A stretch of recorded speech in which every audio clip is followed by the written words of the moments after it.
এই মেয়েটি প্রতিদিন বাসন মাজতে মাজতে তাকিয়ে থাকতো তার ভাই আর বাবার দিকে। এত অল্প বয়সে তার ভাই দক্ষতার পরিচয় দিয়েছে আর তার বাবা তাকে নিয়ে অনেক গর্ব করে। নিজের ভাইয়ের প্রতিভা দেখে মেয়েটির মনে হিংসা হয়নি, বরং সে মনে মনে ভাবে তার মধ্যে কি সত্যি কোনো প্রতিভা নেই। বাবা আর ভাই যখনই সেখান থেকে চলে যায়, মেয়েটি দুটি লাঠি নিয়ে তার ভাইয়ের মতো অনুসরণ করার চেষ্টা করে, কিন্তু কোনোই প্রতিক্রিয়া হয় না। মেয়েটি হতাশ হয়ে সেখান থেকে চলে যায়। মেয়েটি চলে যেতেই কিন্তু সে এটা জানে না, সে যাওয়ার পরেই তার ক্ষমতা অনেক দূর পর্যন্ত পৌঁছে যায়। আর এটা দেখতে পারে এক অভিজ্ঞ যোদ্ধা। সে মনে মনে বলে এটা কোনো সাধারণ যোদ্ধার কাজ হতেই পারে না। গুরু সিদ্ধান্ত নেয় তাকে সে শীর্ষ বানাবে, কিন্তু ততক্ষণে অনেক দেরি হয়ে যায়। অন্যদিকে মেয়েটির উপর তার বাবা সত্যটা না জেনে মেয়েটাকে আঘাত করে আর শাস্তি স্বরূপে মেয়েটিকে একটি ঘরের মধ্যে বন্দি করে রেখে প্রতিনিয়ত আঘাত করতে থাকে। টানা 10 বছর মেয়েটিকে বন্দি করে রেখে আঘাত করা হয়। জেদের বশে মেয়েটি তার বংশের জেদ চিহ্নটিকে সে ভেঙে ফেলে। এরপরে মেয়েটি সিদ্ধান্ত নেয় এই বাড়ি আর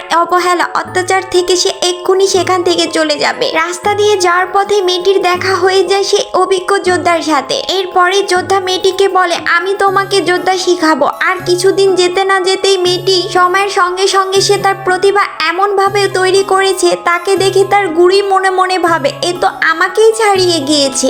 এরপরে মেয়েটি এক শক্তিশালী যোদ্ধায় পরিণত হয়ে যায়।